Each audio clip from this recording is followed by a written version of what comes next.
Question में क्या बोला है, इन द रिएक्शन हमें क्या बोला है, 2 aluminium solid plus 6 HCl aqueous gives 2 aluminium 3 plus aqueous plus 6 Cl minus aqueous plus 3H2 gas, ऐसा दिया है ना, ऐसा ऐसा हो रहा है रिएक्शन में, है ना। फिर हमें क्या बोला है,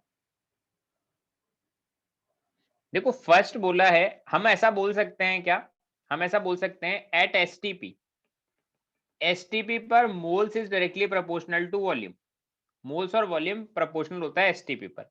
अगर मोल डबल हुआ तो वॉल्यूम डबल होगा, मोल ट्रिपल हुआ तो वॉल्यूम ट्रिपल होगा, मोल हाफ हुआ तो वॉल्यूम हाफ होगा, एसटीपी पर ऐसा होता है। तो हम लोग ऐसा बोल सकते हैं क्या, एट एसटीपी, वैसे देखो नॉर्मली हम लोग क्या बोलते हैं, जनरली हम लोग बोलते हैं क्या, 2 मोल एल्यूमिनियम 6 मोल HCl से रिएक्शन करके 2 मोल एल्यूमिनियम 3 प्लस और 6 मोल Cl माइनस और 3 मोल H2 गैस देता है, ऐसा बोल सकता हूं मैं, बोलो। Yes sir. हाँ ठीक है, बट जनरली में ऐसा नहीं बोल सकता, जनरली में ऐसा नहीं बोल सकता कि 2 litre H2 aluminium solid 6 litre HCl से रिएक्शन करके 2 litre aluminium 3 plus 6 litre Cl minus और 3 लीटर H2 गैस देगा, नहीं ऐसा नहीं बोल सकता मैं, लीटर्स में नहीं होता, हमने मोल मोल एनालिसिस पढ़ा, ये मोल्स में होता है ना कि लीटर में। तो इस वजह से हम लोग बोलते हैं ए ऑप्शन तो मेरा रॉन्ग है, 6 litre HCl is consumed for every 3 litre produce, 6 litre HCl is consumed for every 3 litre of H2 gas produce, नहीं रॉन्ग है, ऐसा नहीं बोलते हम लोग। सेकंड बोला है 33.6 litre H2 is produced regardless temperature and pressure for every moles that react, every moles that react, है ना।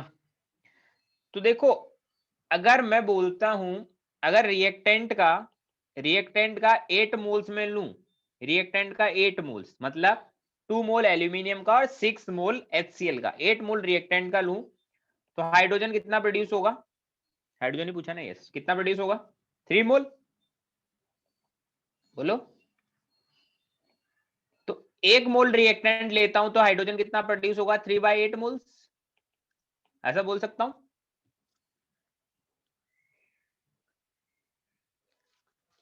तो क्या पर मोल रिएक्टेंट से 3/8 मोल्स का मतलब 33.6 लीटर वॉल्यूम हुआ क्या,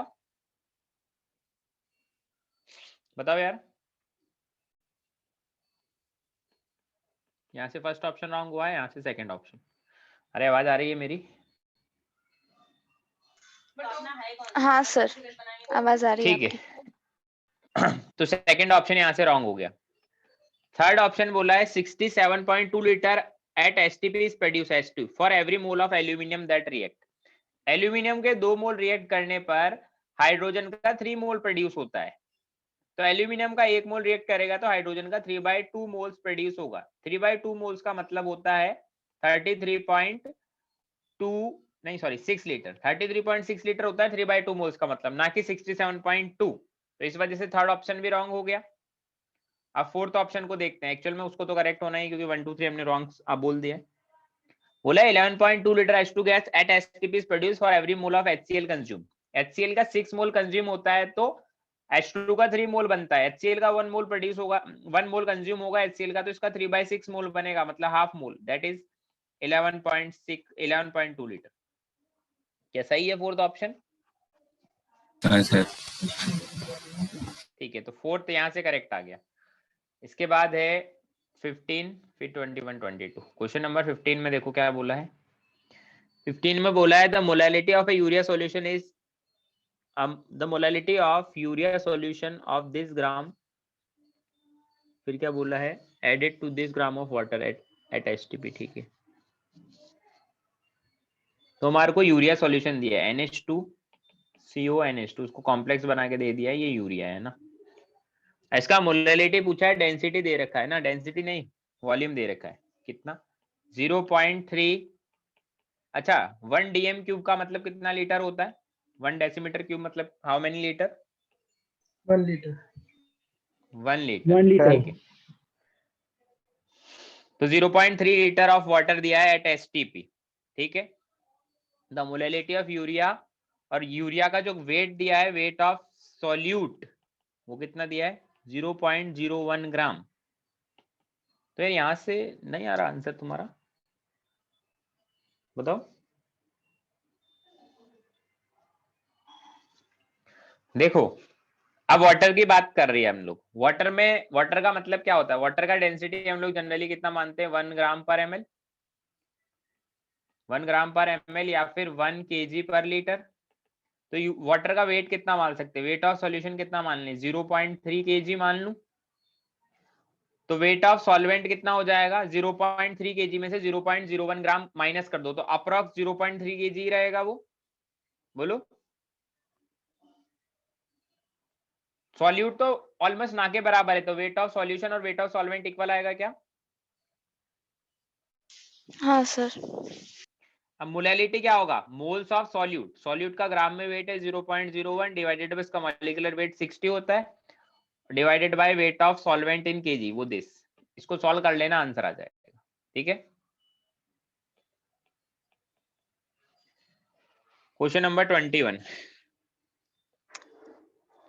21 में तो लिखा है ना बोनस है वो, भी क्या चाहते हो बताओ।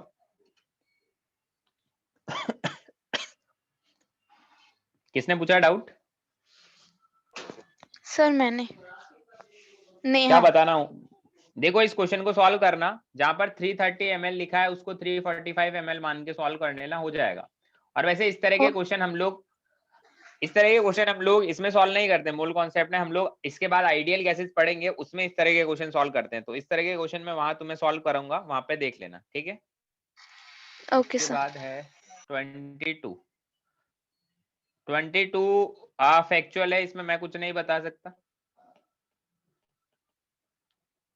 बोला concentration of the concentration of fluoride lead nitrate iron in water sample from underground lake was this water is unsuitable for drinking due to high concentration of this. तो हमने एक चैप्टर पढ़ेंगे, वो तुम्हें ही पढ़ना है या फिर तुमने पढ़ा भी होगा कभी, कौन सा, केमिस्ट्री इन एवरीडे लाइफ, वहां से हम लोग इसको सॉल्व कर सकते हैं। मोल कॉन्सेप्ट का कोई कॉन्सेप्ट इसमें यूज नहीं होगा कि उसके बेस पर हम इस क्वेश्चन को सॉल्व कर पाए। 24 क्वेश्चन नंबर 24 में क्या बोला है, किसने पूछा है 24,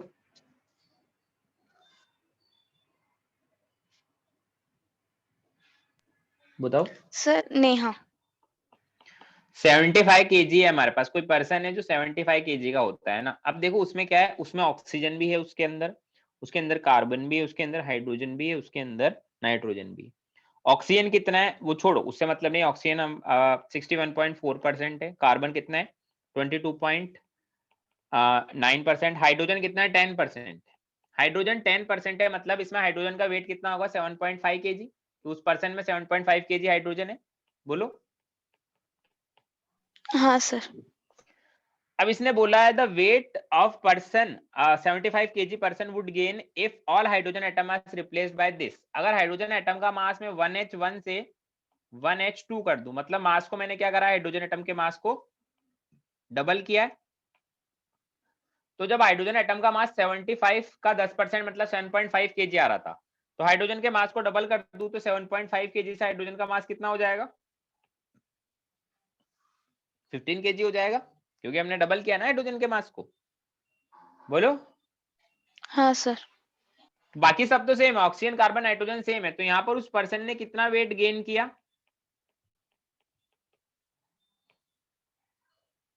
7.5 केजी का वेट गेन किया, 7.5 था उसका डबल हो गया, मतलब उतना ही वेट उसने गेन कर लिया, तो 7.5 केजी हमारा आंसर हो जाएगा, ठीक है। Yes sir. Online JEE Main में बोलो कितने क्वेश्चन है यार, बहुत सारे क्वेश्चन है 23। चलो जल्दी से बोलो online JEE main. 7th। Sir 7 8th पे 16 7 8 16 सर 4 पे है 4 15। 15 और बस इतना ही है। चलिए क्वेश्चन नंबर 4 में देखो क्या बोला है, the amount of barium sulphate formed upon mixing of, ठीक है यार ये क्वेश्चन, चलो अभी देखते हैं इससे क्या मिलेगा, बेरियम सल्फेट और साइड में 2HCl अलग निकल जाएगा, ऐसा बोला है। अब देखो ये परसेंटेज कुछ गिवन है, 20.8% बेरियम क्लोराइड गिवन है ना 100 ml में। तो मान लो जो परसेंटेज गिवन है, percentage weight by volume given है, ऐसा मान लो है ना, क्योंकि डेंसिटी वगैरह कुछ दिया नहीं है, डायरेक्ट मोल पूछा, तो एक यही ऑप्शन है हमारे पास मानने का, इसके अलावा कुछ नहीं मान सकते। तो percentage wait 20 weight by weight हमने मान लिया, परसेंटेज वेट बाय वॉल्यूम हमने मान लिया है। अब ये बोला है कि ये इसका 100 ml है जिसका परसेंटेज वेट बाय वॉल्यूम कितना है 20.8%। तो बताओ इसमें BaCl2 का मास कितना हुआ 20.8 20.8 ग्राम, क्योंकि परसेंटेज वेट बाय वॉल्यूम का मतलब होता है 100 ml में कितना वेट है, ठीक है। अब इसका वॉल्यूम हमें दिया है 50 ml और परसेंटेज वेट बाय वॉल्यूम दिया है कितना 9.8। तो इसमें बताओ इसका मास कितना है, वेट कितना है,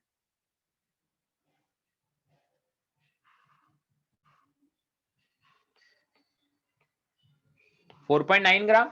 परसेंटेज वेट बाय वॉल्यूम का मतलब होता है 100 ml में कितना है, 100 ml में 9.8 ग्राम था, तो 50 ml में 4.9 ग्राम आएगा। क्लियर है, बोलो। Yes sir. यस यहां सर। से इसके मोल्स निकाल लो, यहां से इसके मोल्स निकाल लो, यहां से इसके मोल्स निकाल लो, मोल्स आ गए फिर क्वेश्चन सॉल्व हो जाएगा, कर लोगे। हाँ सर।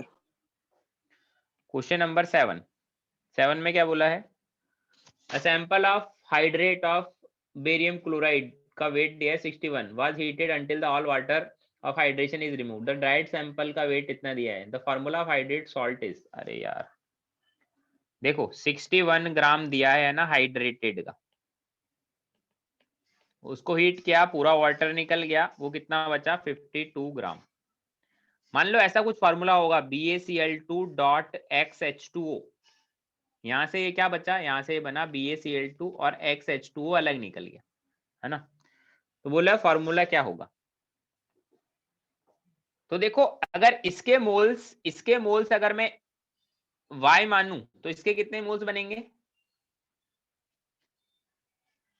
हीट करने Y पर minus BaCl2, X. अबे Y Y बनेंगे, Y माइनस X क्या होता है, BaCl2 का Y मोल है, BaCl2.XH2 अगर 1 मोल है तो उसको वाटर निकाल देंगे तो BaCl2 का 1 मोल ही तो बनेगा। हाँ ये बात समझ नहीं आती क्या, BaCl2.XH2O है, या फिर तुम यहाँ पर एटॉमिक कंजर्वेशन भी कर सकते हो, बेरियम पूरा का पूरा कंजर्व रहा है, BaCl2 में एक बेरियम एटम था, BaCl2.XH2O में भी एक बेरियम एटम है, तो दोनों के अंदर मोल्स इक्वल होंगे, ऐसा बोल सकता हूं।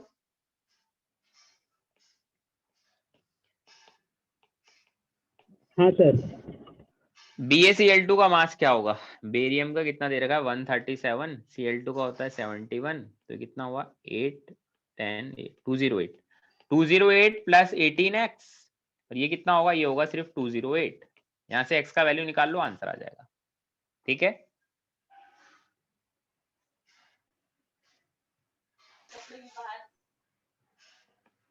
क्वेश्चन नंबर 8 में क्या बोला है, अरे यार किसने पूछा है 8 वाला क्वेश्चन,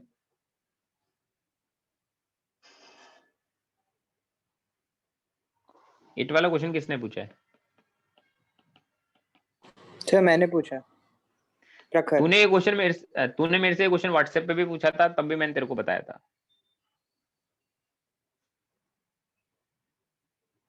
सर तो मैं फिर से एक बार वहां से भी चेक कर लूंगा, बट आई थिंक फिर हुआ नहीं होगा मुझसे या तो। 6 ग्राम है ये, और इसके देखो बी को देखो, उसके Na एटम्स गिवन है, तो इसको मैं डायरेक्टली लिख देता हूँ, ये 1 मोल है, और सी का मोल डायरेक्टली दे रखा है 0.036, सी का मोल हमें डायरेक्टली दे रखा है ना, ठीक है। अब इसका 6 ग्राम है और इसका वेट देखो दे रखा है क्या, हमें इसका एटॉमिक वेट दे रखा है 60, तो इसके मोल कितने हो गए 6/60 मतलब 0.1 मोल। अब इनमें एलआर चेक करो, एलआर कौन है, तो 0.1 डिवाइडेड बाय 1, और एक 1/3, और एक ये 0.036/3, तीनों में सबसे छोटा कौन है, C. सी वाला सबसे छोटा है, तो ये एलआर होगा, इसके अकॉर्डिंग प्रोडक्ट बनेगा। तो हम बोलेंगे क्या, जो मोल्स ऑफ AB2C3 आएंगे वो क्या होंगे, मोल्स ऑफ C/3, मतलब 0.012। इतनी बात समझ आती है? हाँ सर। इसके मोल्स पता चल गए, ठीक है। और हमें इसका मास दे रखा था, मास कितना है 4.8। तो मास क्या होता है, मोल क्या होता है, ग्राम में वेट अपॉन इसका मास इक्वल टू 0.012। और AB2C3 का मास क्या होगा, A का मास 60, B2 का मास पता नहीं 2B, C का मास कितना दे रखा है 80, तो 240 हो गया। इतना ही समझाऊंगा मैं, इतना समझ में आता है कैसे लिखा मैंने? हाँ सर। बस यहाँ से भी निकाल लो। हाँ अब हो जाएगा। अब 11th वाले बच्चों की तरह नहीं समझा सकते तुमको एक एक चीज। क्वेश्चन नंबर 15 कहाँ गया? A sample of sodium chlorate is converted to heat NaCl and loss of this gram। अबे यार, इसको मैंने हीट किया, हीट करने पर NaCl मिला प्लस O2 मिला, ऐसा ये बोलता है। Loss of this gram of oxygen, the residue dissolve in water and precipitate as AgCl। ये रेजिड्यू था, इसको AgCl की तरह प्रेसिपिटेटेड हमने करवा लिया। और AgCl क्या बोला है, the mass of AgCl obtained will be. अच्छा, डायरेक्ट AgCl का मास पूछा है, ओहो। ये क्वेश्चन किसने डाउट पूछा है?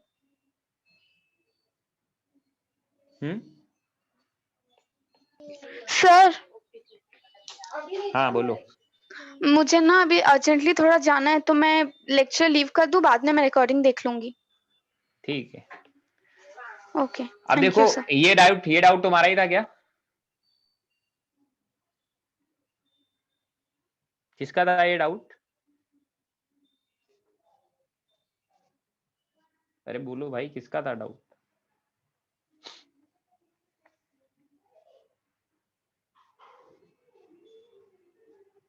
किसी का नहीं है? ठीक है, नेक्स्ट क्वेश्चन देखते हैं। Question number 16। क्वेश्चन नंबर 16 में देखो क्या बोला है। एन अननोन क्लोरोहाइड्रोकार्बन, एक हाइड्रोकार्बन है जिसमें Cl भी लगा है ना, has 3.55% of chlorine. If each molecule of the hydrocarbon has one chlorine atom only, the chlorine atom present in 1 gram of chlorohydrocarbon are। अच्छा,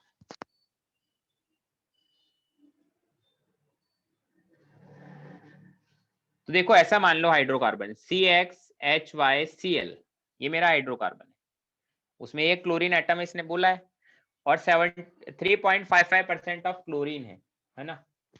then chlorine atom present in 1 gram of chlorohydrocarbon कितना होगा? ये 3.55% कैसे माने हम लोग? By weight माने, by mole माने, कैसे माने? Sir weight by by weight weight ही ही मानेंगे ना। वेट बाय वेट ही मानना वेट पड़ेगा। मानेंगे तो इजी हो जाएगा।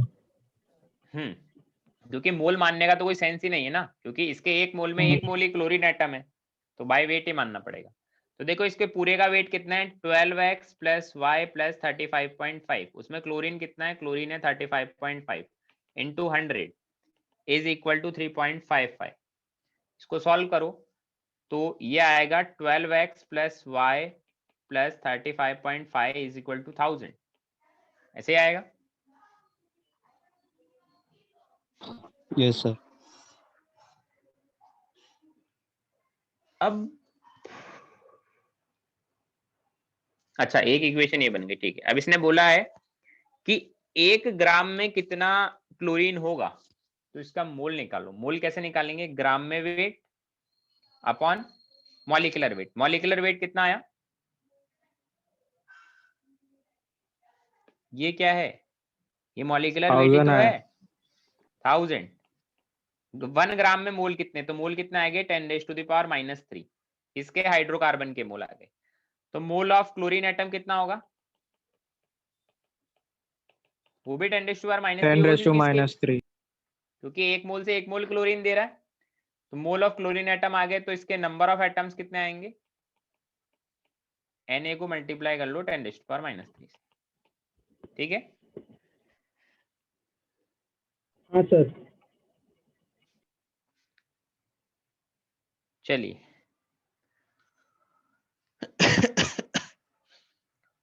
तो हमारा डिस्कशन हो गया। पहले मैं नेक्स्ट क्लास का मैं होमवर्क दे देता हूँ, फिर हम लोग आगे आज नया चैप्टर पढ़ने वाले हैं,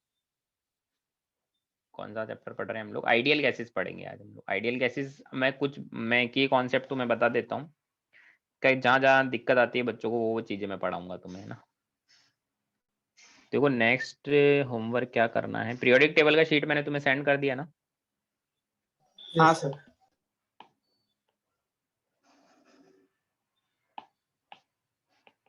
देखो अब इनऑर्गेनिक वाली शीट्स में तो क्या होता है, बहुत ज्यादा टाइम लगता नहीं है होमवर्क करने में, है ना। तो सेक्शन ए नहीं करना है, सेक्शन ए वो 11th वाले बच्चों के लिए होता है ना, वो हमको एनसीईआरटी का तो कुछ अभी रोल नहीं है, बोर्ड हमें देना नहीं है। तो एक्सरसाइज 1 में करना है both part, section B C D E F G, ठीक है। एक्सरसाइज 1 करके लाना है मैं पूरा, B C D E F G. चलिए देखो आज हमारे पास 2 नए लोग आए, एक तो प्रथमेश और एक इब्राहिम। इब्राहिम को तो मैं जानता हूँ ही, और एक प्रथमेश है। प्रथमेश भी रेजो का ही है, हमारे ओल्ड स्टूडेंट। तो जो 2 नए लोग आए उन्हें मैं बता दूं कि एक तो देखो हमने बेसिक इनऑर्गेनिक नॉमेनक्लेचर पढ़ लिया है, हमने एटॉमिक स्ट्रक्चर पढ़ लिया है, हमने पीरियोडिक टेबल पढ़ लिया है, और हमने मोल कॉन्सेप्ट पढ़ लिया है। 4 चीजें हम लोग अब तक पढ़ चुके हैं, ठीक है। उसके बाद अब हम हाँ लोग सर। नया चैप्टर आज से हम लोग नया चैप्टर पढ़ने जा रहे हैं, दैट इज आइडियल गैसेस, है ना। गैसेस स्टेट एक साथ पढ़ेंगे हम लोग, पहले हम लोग आइडियल गैसेस पढ़ेंगे, देन हम लोग रियल गैसेस पढ़ेंगे, ठीक है। इब्राहिम तेरा रैंक क्या आया था जेई वाले में अभी? मेन एडवांस में 18,000 आया था। और मेंस में 15,000। ठीक है, बढ़िया है। चलिए अब लोग स्टार्ट करते हैं हम लोग गैसेस स्टेट। गैसेस स्टेट में आइडियल गैसेस से पहले पढ़ेंगे हम लोग।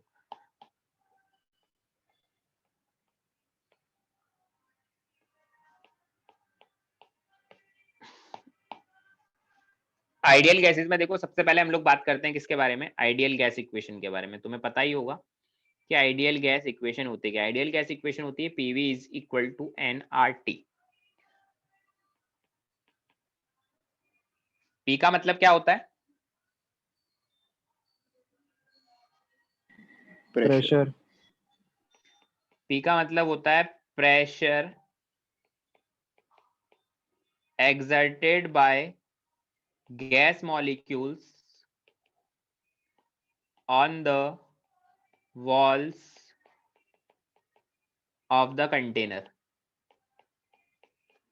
ठीक है। Yes sir. कि गैस, जैसे मान लो किसी में हमने गैस भरी है ना, किसी कंटेनर में, ठीक है। किसी कंटेनर में हमने गैस भरी है, तो वो गैस हमारा कंटेनर के वॉल पे कितना प्रेशर लगाएगा उसको हम लोग प्रेशर बोलते हैं। वी का मतलब क्या होता है? वी का मतलब वॉल्यूम ऑफ गैस नहीं, वी का मतलब होता है वॉल्यूम ऑफ कंटेनर। जिस कंटेनर में गैस फिल होती है हमेशा गैस उसी वॉल्यूम को ले लेती है। जैसे मान ले कंटेनर 1 लीटर का है तो गैस का वॉल्यूम भी 1 लीटर हो जाएगा, कंटेनर 10 लीटर का है तो गैस का वॉल्यूम भी 10 लीटर हो जाएगा। एन क्या होगा? एन होगा मोल्स ऑफ गैस, जो गैस फील्ड है उसका मोल। आर क्या होगा? आर होगा मेरा गैस कांस्टेंट। और टी क्या होगा? टी होगा टेम्परेचर ऑफ गैस। गैस का क्या टेम्परेचर है।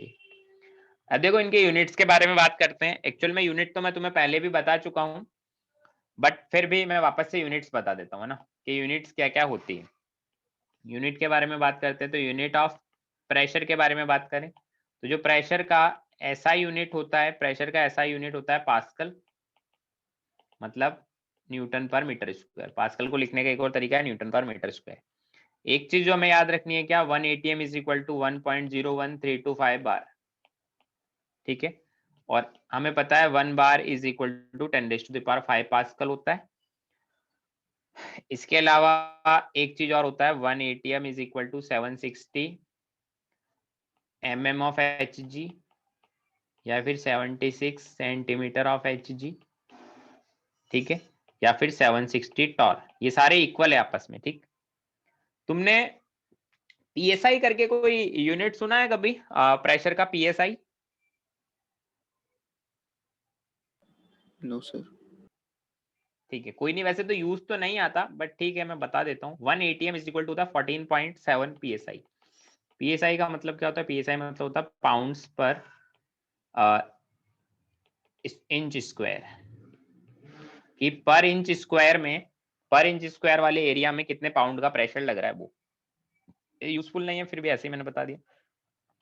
नेक्स्ट हम लोग बात करते हैं यूनिट ऑफ वॉल्यूम की। वॉल्यूम का यूनिट क्या क्या हो सकता है, तो हमें पता है जो वॉल्यूम का ऐसा यूनिट होता है वो लीटर नहीं होता है, वॉल्यूम का ऐसा यूनिट होता है मीटर क्यूब, ठीक है। और 1 मीटर क्यूब का मतलब होता है 1000 लीटर, एंड 1 डेसीमीटर क्यूब का मतलब होता है 1 लीटर, और 1 सेंटीमीटर क्यूब का मतलब होता है 1 ml, या फिर इसको 1 cc भी पढ़ते हैं हम लोग, ठीक है। नेक्स्ट है सबसे इंपॉर्टेंट यूनिट ऑफ आर, वो हमें पता होनी चाहिए, और आर का वैल्यू कैसे कैसे पुट करना है वो तुम्हें मैंने जब स्टार्टिंग में मोल पढ़ाया था उसमें बताया भी था। देखो आर हमारे पास क्या होता है, आर की 3 वैल्यूज होती है, 8.314 और एक होता है 0.0821, और आर का एक वैल्यू होता है 1.98 जिसको हम लोग अप्रॉक्स 2 लिख देते हैं ना। इसका यूनिट होता है जूल पर मोल केल्विन, इसका यूनिट होता है लीटर एटीएम पर मोल केल्विन, पर मोल पर केल्विन, इसका यूनिट होता है कैलोरी पर मोल पर केल्विन, ठीक है। 8.314 को क्या लिख सकते हैं, क्वेश्चन के पॉइंट ऑफ व्यू से न्यूमेरिकल इजी हो तो कैलकुलेशन के लिए 25/3 25/3, और 0.0821 को 1/2, ठीक है। As a unit of temperature के बारे में बात करते हैं। टेम्परेचर का यूनिट क्या है, तो देखो टेम्परेचर की पॉपुलर यूनिट क्या है, टेम्परेचर का जनरल हम लोग कौन सा यूनिट यूज करते हैं, केल्विन, ठीक है। केल्विन। तो हमें रिलेशन पता होना चाहिए, kelvin upon 100 is equal to, sorry, degree centigrade upon 100 is equal to kelvin minus 273 upon 100 is equal to degree Fahrenheit minus 32 upon 180। ये चीज मैंने तुम्हें पहले भी बताई थी, ठीक है। अब हम लोग प्रेशर को लेकर थोड़ा बात करते हैं कि गैस के अंदर प्रेशर कैसे देखते हैं, लिक्विड में कैसे प्रेशर वगैरह होता है, उनको लेकर हम लोग बात करते हैं। क्या, जैसे मान लो हम लोग बात करते हैं प्रेशर के ऊपर,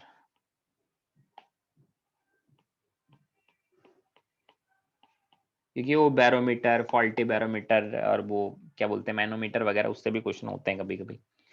प्रेशर का फोर्स के टर्म में क्या फार्मूला होता है, force upon area. Force upon area, ठीक है। अब m को, फोर्स को लिख दो mg। मास क्या हो सकता है, मास हो सकता है वॉल्यूम इनटू डेंसिटी, और ये g तो है ही, डिवाइडेड बाय एरिया a है। वॉल्यूम को क्या लिख दो, वॉल्यूम को लिख दो height into area into rho into G upon a। तो यहां से प्रेशर किसके इक्वल आ गया, एच रो जी एच। जी क्या होगा, जी हमारी डेंसिटी होगी लिक्विड या सॉलिड जिसकी भी, सॉरी रो हमारी डेंसिटी होगी, जी तो हमें पता ही है ग्रेविटेशनल एक्सेलरेशन, और एच हमारा हाइट होता है। तो देखो इसको हम लोग कैसे मेजर करते हैं ना, डिफरेंस समझना, यहाँ पर कंफ्यूजन होता है जनरली बच्चों को, पर मैं एक डिफरेंस तुम्हें बता देता हूँ ना। जैसे मान लो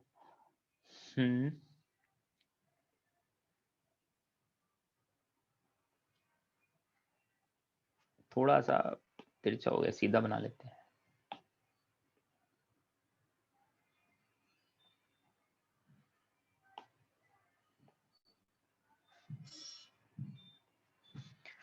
ठीक है, अब मैं ना इसमें कोई लिक्विड फिल कर रहा हूं, इसमें कोई लिक्विड फिल कर रहा हूं,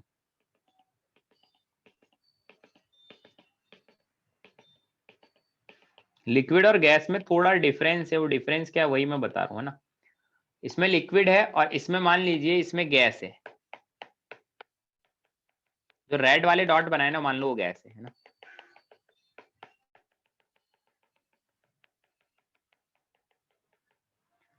मैं लिख भी देता हूं, ये क्या है, ये लिक्विड है, ये क्या है, ये गैस है ना।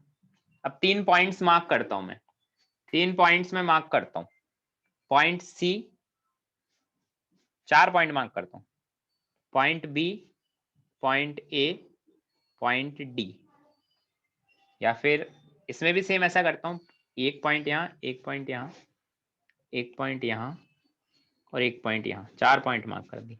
इनके नाम दे देता हूँ, point A, point B, point C, point D. यहाँ पर पॉइंट 1, पॉइंट 2, पॉइंट 3, पॉइंट 4, ठीक है। मान लो इस लिक्विड का डेंसिटी क्या है, रो है ना। गैसेस में तो डेंसिटी की हम लोग बात करते नहीं, गैस की डेंसिटी नेग्लिजिबल होती है, ठीक है। और सपोज करो ये वाला हाइट कंप्लीट हाइट है ना, ये हाइट h है, और ये अंदर वाला ये वाला हाइट मान लो क्या है, h/2, ठीक है। और ऊपर कुछ एटमॉस्फेरिक प्रेशर लग रहा है, वो तो ठीक है। अब मैं क्या बोलता हूं कि जो पॉइंट डी पर जो प्रेशर है कितना होगा, P ATM। ATM का मतलब क्या है, atmosphere. Atmospheric atmospheric pressure. Pressure, कि डी पॉइंट पर तो एक एटमॉस्फेयर का प्रेशर लग रहा है, वही है बस। अब मैं तुमसे पूछूं कि पॉइंट सी पर कितना प्रेशर लग रहा है, तो मैं बोलता हूं पॉइंट सी पर एक एटमॉस्फेरिक प्रेशर तो लग ही रहा था, प्लस रो जी और h/2 हाइट का प्रेशर और लग गया, ऐसा बोल सकता हूं, हाँ हाँ सर। सर। ठीक है। अब मैं बोलता हूं पॉइंट ए और पॉइंट बी पर प्रेशर इक्वल है, और वो कितना होगा, वो होगा pressure atmospheric pressure plus rho G H, ठीक है। तो हम लोग बोलते हैं लिक्विड में जैसे जैसे नीचे जा रहा हूं प्रेशर क्या हो रहा है, बढ़ रहा है। इंक्रीज हो रहा है ना। बढ़ रहा है। और एक हॉरिजॉन्टल लाइन पर प्रेशर हमेशा सेम रहता है, एक हॉरिजॉन्टल लाइन पर प्रेशर हमेशा सेम रहता है। बट अगर गैस की बात करें तो गैस में हम लोग क्या बोलते हैं, सिंपली गैस में हम लोग ज्यादा दिमाग नहीं लगाते, हम लोग ये बोल देते हैं कि सारे पॉइंट्स पर गैस में प्रेशर इक्वल है, ठीक है। गैस में हम लोग ऊपर नीचे दाएं बाएं कहीं जाएंगे तो गैस में प्रेशर चेंज नहीं होगा, जो गैस में सारे पॉइंट पर प्रेशर एक जैसा रहेगा। बट लिक्विड सॉलिड में ऐसा नहीं होता, लिक्विड सॉलिड में ऊपर से नीचे जा रहे हैं तो प्रेशर थोड़ा अलग होगा, और जितना हाइट होगा उसका प्रेशर आएगा। हाइट का प्रेशर किसके इक्वल होता है, रो जी एच के इक्वल होता है। क्लियर है इतना? Yes sir. हाँ सर। Yes sir.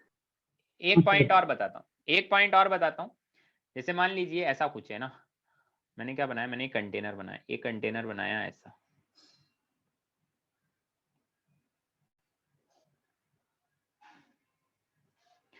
एक कंटेनर बनाया ऐसा, थोड़ा उसका क्रॉस सेक्शन एरिया ज्यादा है ना। मान लीजिए इसका क्रॉस सेक्शन एरिया ए है, इसका क्रॉस सेक्शन एरिया 3A है ना, 3 टाइम्स ज्यादा क्रॉस सेक्शन एरिया है ना। और इसमें कोई लिक्विड फिल है ना, इसमें कोई लिक्विड फिल है, और इसमें भी उतनी ही हाइट पर लिक्विड फिल है। दोनों में लिक्विड का हाइट सेम है, इसमें h हाइट पर लिक्विड फिल है, इसमें भी h हाइट पर ही लिक्विड फिल्ड है। इसमें मैं बोल रहा हूँ ये पॉइंट है, ये मान लो ये पॉइंट 1 है, ये पॉइंट 2 है, तो कौन से पॉइंट पर प्रेशर ज्यादा होगा, 1 पर या 2 पर?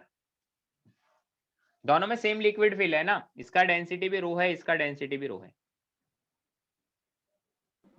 Same pressure. सेम ही होगा। सेम ही होगा प्रेशर। प्रेशर हाइट पर डिपेंड कर रहा है। अगर लिक्विड सेम है, अगर लिक्विड सेम है तो प्रेशर मेरा सेम रहेगा, ठीक है। लिक्विड अलग अलग है तो डेंसिटी के अकॉर्डिंग प्रेशर चेंज हो सकता है, डेंसर ज्यादा होगा लिक्विड तो सेम हाइट पर ज्यादा प्रेशर लगाएगा। बट लिक्विड सेम है, हाइट सेम है तो प्रेशर सेम होगा। इतना क्लियर है? Yes sir. हाँ सर। चलिए अब एक चीज और बताता हूँ। अब हम लोग प्रेशर देखते हैं किसके लिए, next for miscible liquid. Miscible और इमिसिबल लिक्विड का मतलब समझते हैं? हाँ सर। हाँ सर। फॉर इमिसिबल लिक्विड के लिए बात करते हैं ना, ऐसे लिक्विड जिनको मिक्स कर दिया बट वो मिले नहीं है ना। जैसे मान लो, मैं अगेन इसमें एक डायग्राम बना के समझाना पड़ेगा, डायग्राम बनाते समझ आ जाएगा तुम्हें कि हम लोग क्या कहना चाह रहे हैं। ऐसा एक कंटेनर है ना यार, एक तो पूरा वर्टिकल बन नहीं पाता।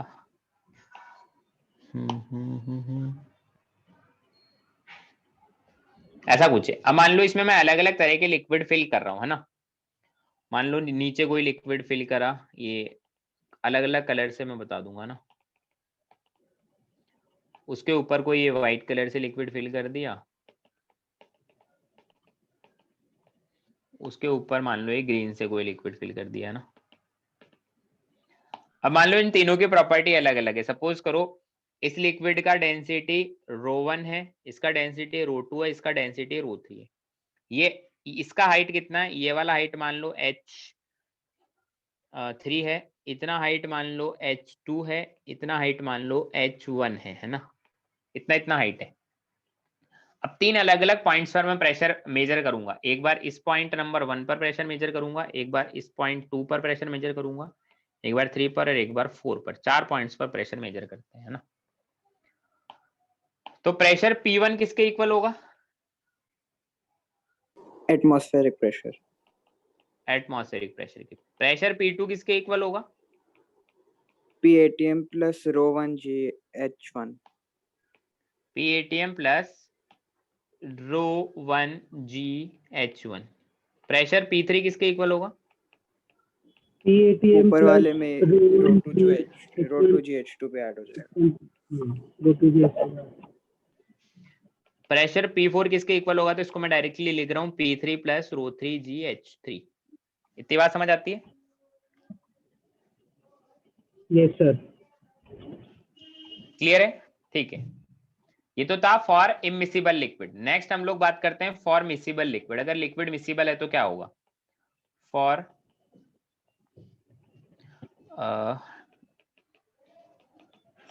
Miscible liquid. मिसिबल लिक्विड में प्रेशर कैसे मेजर करेंगे? तो देखो उसके लिए क्या करते हैं हम लोग, उसके लिए ऐसा करते हैं। मिसिबल है मतलब मिक्स हो जाएंगे कंप्लीटली। तो उसमें देखो मैं क्या लिखता हूँ, उसमें ऐसा लिखता हूँ कि हमारे पास 2 लोग थे ना। अब इसमें कुछ चीजें हमको ऐसे अलग सी रखनी पड़ेगी ताकि हम उससे हाइट मेजर कर पाए, है ना। जैसे मान लो मैं इसमें बोलता हूं इसके अंदर कोई लिक्विड फिल है, इसके अंदर भी कोई लिक्विड फिल है ना, अलग अलग लिक्विड है, उनको मिलाया तो एक मिसिबल लिक्विड बनता है। मान लो इस लिक्विड का डेंसिटी ρ1 है, इसकी हाइट है H1 और इसका क्रॉस सेक्शन एरिया है ना A है। इसका भी क्रॉस सेक्शन एरिया A है और इसका भी क्रॉस सेक्शन एरिया A है। हमारे के लिए इजी रहेगा। इसकी ρ2 डेंसिटी मान लेते हैं, इसकी हाइट H2 मान लेते हैं।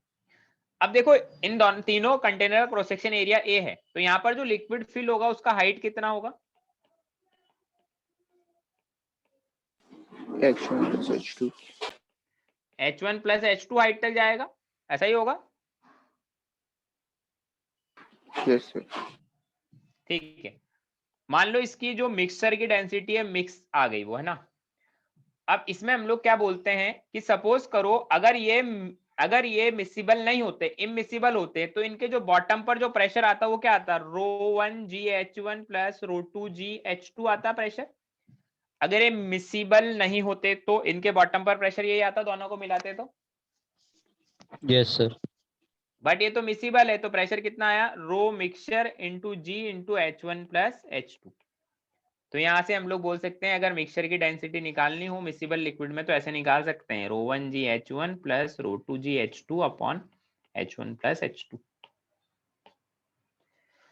चलिए, ये तो हमने प्रेशर के बारे में जनरल बातें करी कि प्रेशर अलग अलग तरीके से कैसे मेजर कर सकते हैं।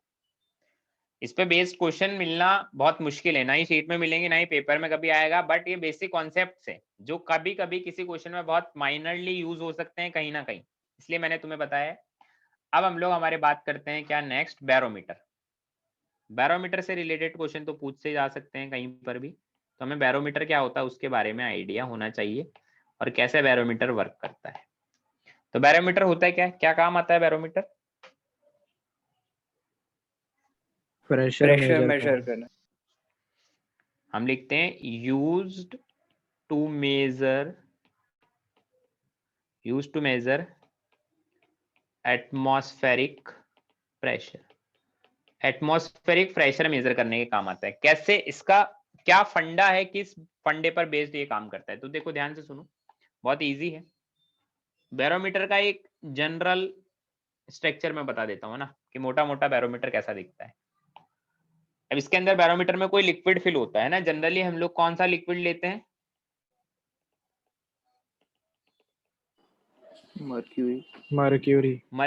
मरकरी लेते हैं ना।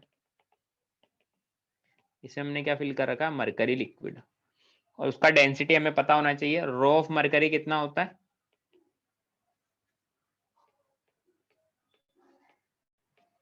ये हमें पता होना चाहिए, 13.6 ग्राम पर ml होता है डेंसिटी ऑफ मरकरी। अब इसमें क्या होता है, ऊपर एक ट्यूब होता है ना, इन्वर्टेड ट्यूब, ऐसा कुछ होता है।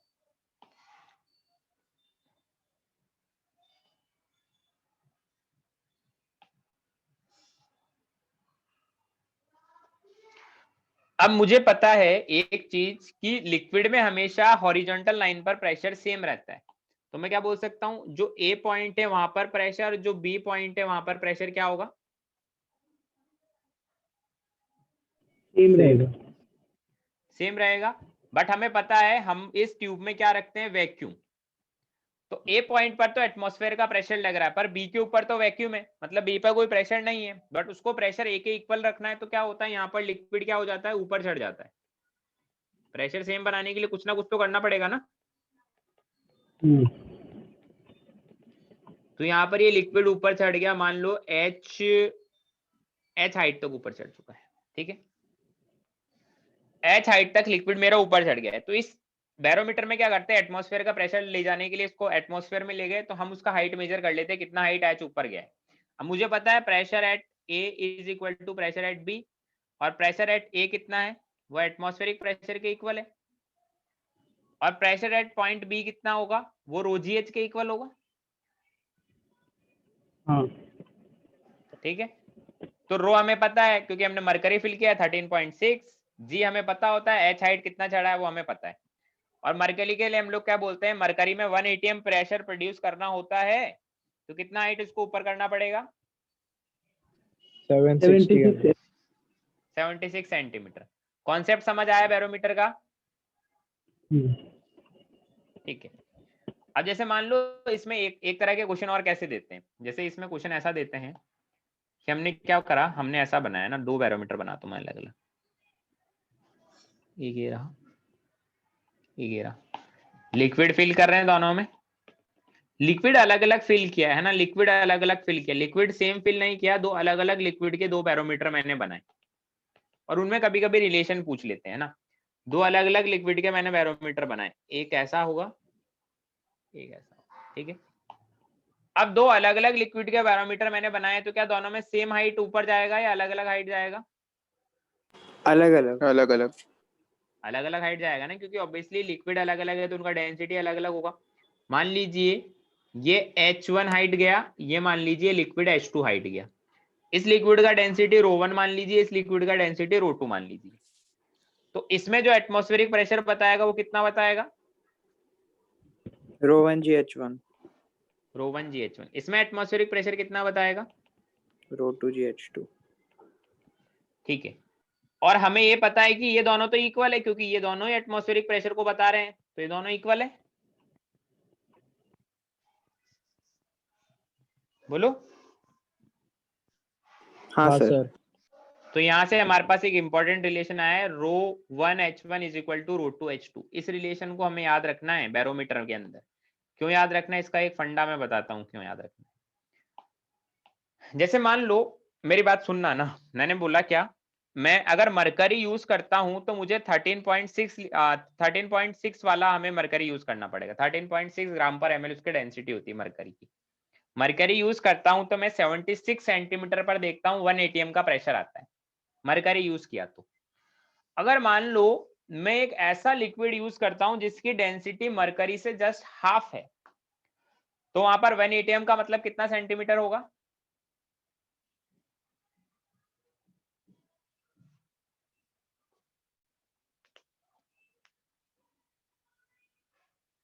बोलो। 76 into 2। 76 का डबल हो जाएगा, मतलब 152 सेंटीमीटर हो जाएगा। चलो अब मैं तुम्हें एक क्वेश्चन बोलता हूँ, बताओ मुझे करके। मैंने बोला कि मैं ना बैरोमीटर के अंदर मरकरी यूज नहीं करता हूँ, मैं वाटर यूज करता हूँ, तो कितना जाएगा मेरा 1 atm का प्रेशर, बताओ। वाटर यूज कर लिया तो 1 atm प्रेशर कितना इक्वल होगा, किसके इक्वल होगा,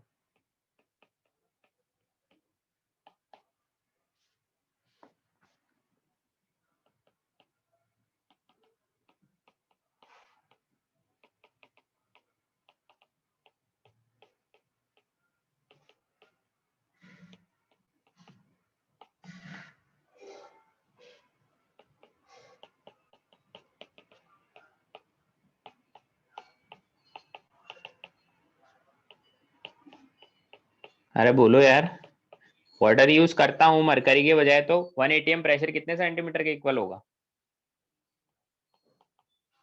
76 into 13.6. हाँ तो बता कितना आएगा।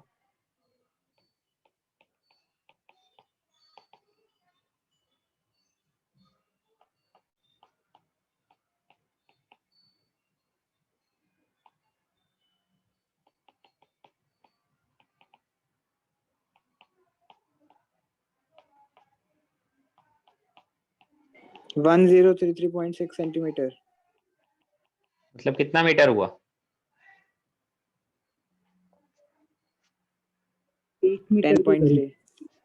10 पॉइंट अप्रोक्स 10.33 मीटर हो गया। तो मतलब अगर तुम वाटर यूज करोगे तो तुम्हारे बैरोमीटर का ट्यूब का हाइट होना चाहिए 10.33 मीटर। 10.33 मीटर का मतलब अप्रोक्स 3 फ्लोर के बराबर 3 फ्लोर के बराबर हो गया। इतना लंबा तुम्हें ट्यूब लेना पड़ेगा, जो कि प्रैक्टिकली पॉसिबल नहीं है। तो हम लोग एच जी क्यों यूज करते हैं, इसको मैंने नोट में लिखा है। H G is use as a liquid in barometer because H G is non volatile at room temperature. Non volatile होता है, ऐसा नहीं वो उड़ गया। एच जी हमारा धीरे धीरे कम होने लग गया बैरोमीटर से, ऐसा नहीं होता। इनर्ट होता है with respect to air, air से भी रिएक्ट नहीं करता। ट्यूब में इसका स्मूथ फ्लो होता है, ऐसा नहीं है कि बीच में फ्रिक्शन वगैरह कुछ आया तो उससे भी हाइट का फर्क पड़ेगा। और सबसे important very high density. Density इसका इतना ज्यादा होता है कि हमें बहुत कम हाइट लेनी पड़ेगी। ट्यूब का जितना कम हाइट लेना पड़ेगा उतना ही हमारे लिए वो पोर्टेबल रहेगा, उतना इजीली पोर्टेबल रहेगा हमारा बैरोमीटर। इसलिए हम लोग very high density liquid use करते हैं। बैरोमीटर की कहानी समझ आ गई? Yes, sir. Yes, sir. चलिए, बैरोमीटर के बाद हमारी अगली कहानी है मैनोमीटर की। ठीक है, नेक्स्ट हम लोग बात करते हैं किसके बारे में, मैनोमीटर। मैनोमीटर में देखो क्या होता है। मैनोमीटर किस काम आता है? दो लिक्विड्स का कंपैरेटिवली अगर प्रेशर देखना हो। Use to measure gaseous pressure. ये गैस का प्रेशर मेजर करने के यूज आता है, और बैरोमीटर एटमॉस्फेरिक प्रेशर मेजर करने के यूज आता है। कॉन्सेप्ट क्या है?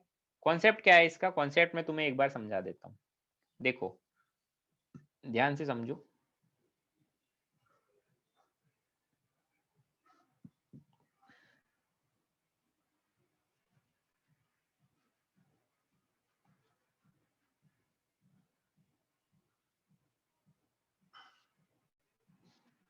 यहाँ से पैक है ना, बंद है, यहाँ से भी ये बंद है। जिस गैस का प्रेशर हमें जिस गैस का प्रेशर हमें मेजर करना है उसको मैंने फिल कर लिया है ना। यहाँ पर उस गैस को मैंने फिल कर लिया है जिसका प्रेशर मुझे मेजर करना है।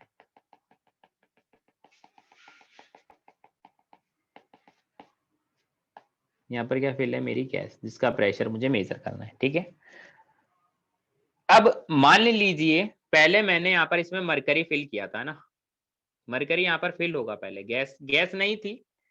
तो अब देखो, कोई भी इन्वर्टेड ट्यूब में अगर कोई तुम लिक्विड भरोगे ना, तो हमेशा लिक्विड अगर इक्विलिब्रियम में रहेगा तो ये दोनों पॉइंट सेम रहेंगे, सेम हाइट पर रहेंगे दोनों पॉइंट। कभी भी देख लेना, ऐसा होता है। बताओ। Yes sir. Yes sir. अब देखो, पहले इसमें जब गैस फिल नहीं थी, पहले इसमें जब गैस फिल नहीं थी तो क्या था कि दोनों हमारा जो इसमें मैंने एचजी लिक्विड फिल किया हुआ है ना, यहाँ पर क्या मैंने एचजी लिक्विड फिल किया है।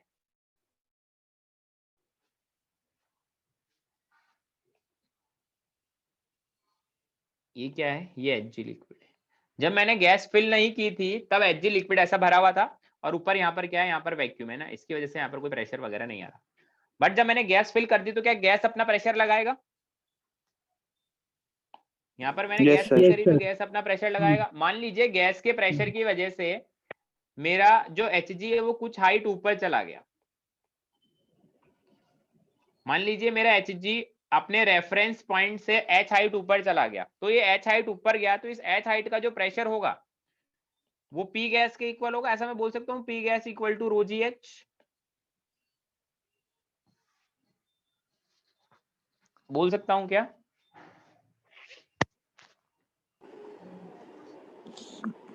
हाँ सर। ठीक है, तो यही हमारा कॉन्सेप्ट होता है मैनोमीटर का। ठीक है, तो ये सबसे पहला जो मैनोमीटर मैंने बनाया है ये अलग टाइप का मैनोमीटर है, इसको हम लोग बोलते हैं, सबसे पहला जो मैंने बनाया था ये बनाया था क्लोज्ड एंड मैनोमीटर।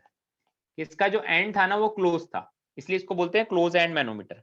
ये फंडा होता है किसका, मैनोमीटर का, कि हमारा मरकरी जितना हाइट ऊपर गया है वो प्रेशर, गैस के प्रेशर की वजह से ही गया है, ठीक है। तो इसलिए बोलते हैं हम लोग क्या, कि जितना हाइट ऊपर गया उसका जो प्रेशर होगा वो गैस के प्रेशर के इक्वल होगा। समझे फंडा है नहीं समझे? Yes, sir. अब देखो, अब हम लोग बात करते हैं ओपन एंड मैनोमीटर की, मतलब जो ऊपर से खुला हो, है ना। अब ओपन एंड मैनोमीटर में देखो क्या होता है, इसमें 3 केस लेता हूं मैं, ध्यान से सुनना। ये प्रखर बंसल तो ऑलरेडी, एक और कोई प्रखर बंसल आ रहा है।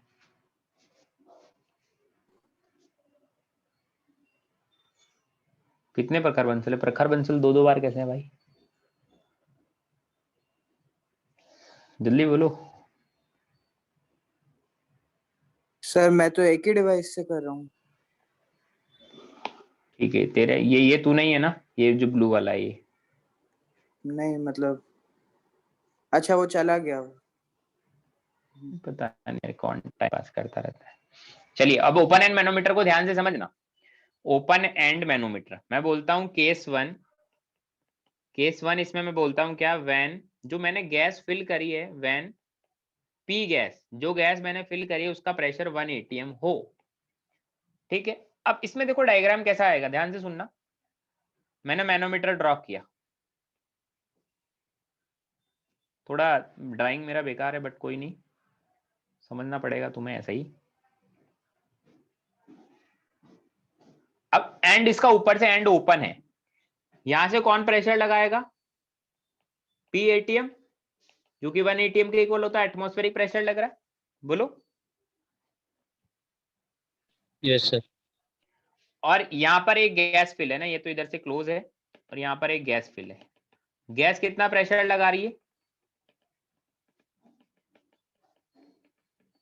गैस का प्रेशर कितना है, ये गैस है, और पी गैस कितना है, वो भी 1 atm है। तो अंदर जो लिक्विड भरा होगा, मरकरी लिक्विड, उसके हाइट में क्या डिफरेंस आएगा, कुछ नहीं आएगा। कोई डिफरेंस नहीं आएगा। मरकरी की हाइट में जैसा हाइट रहेगा मरकरी का वैसा ही रहेगा, बैलेंस रहेगा एकदम। क्यों? क्योंकि इधर से पी गैस 1 atm लगा रहा है, उधर से एटमॉस्फेरिक भी 1 atm लगा रहा है, ठीक है। तो हम लोग बोलेंगे सिंपली यहाँ पर क्या है, यहाँ पर पी गैस ने पी atm को बैलेंस कर दिया है, ऐसा। तो हमारा मरकरी जैसा है वैसा ही दिखेगा।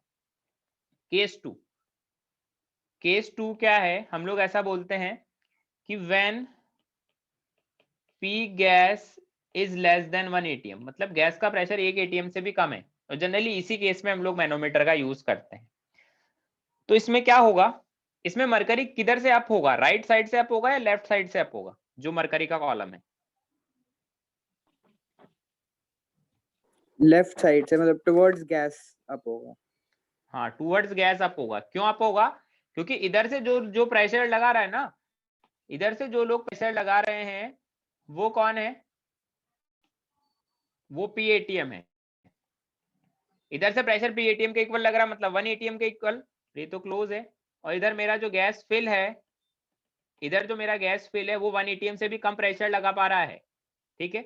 इधर कौन है, पी गैस, वो 1 atm से भी कम प्रेशर लगा पा रहा है, और इधर पी एटीएम 1 atm के इक्वल प्रेशर लगा पा रहा है। तो इधर से हाइट एच थोड़ा बढ़ जाएगा। मान लीजिए पहले वो यहाँ था, इनका इक्वलेंस पॉइंट है ना, यहाँ था इक्वलेंस पॉइंट, अब ये ऊपर चला गया है, अब इक्वलेंस पॉइंट इधर से थोड़ा नीचे आ गया है ना, क्योंकि इधर की तरफ से प्रेशर ज्यादा था इसलिए यहाँ से नीचे हो गया और उधर से ऊपर हो गया। समझ गए? बोलो। Yes sir. अब Yes, यहाँ sir. से जितना हाइट एच नीचे हुआ है उतना ही हाइट उधर से एच ऊपर जाएगा। Yes, sir. Yes, sir. तो हम ऐसा बोल सकते हैं क्या कि जो गैस का प्रेशर था और जो रोजियस हाइट का प्रेशर था उसी ने एटमॉस्फेरिक प्रेशर को बैलेंस किया है। हाँ sir. Yes, sir. Rho G H plus gas का pressure is equal to P ATM. Case 3, case 3 क्या बोलते हैं, व्हेन पी गैस 1 atm से भी ज्यादा हो, है ना। वैसे इस केस में तो हम लोग कभी मैनोमीटर को यूज करते ही नहीं है जब गैस का प्रेशर 1 atm से ज्यादा हो जाए। पता चला ओपन एंड है, उधर से मेरा लिक्विड ही बाहर निकल गया, बट फिर भी हम लोग थ्योरेटिकली तो बता ही देते हैं कि हो क्या रहा है।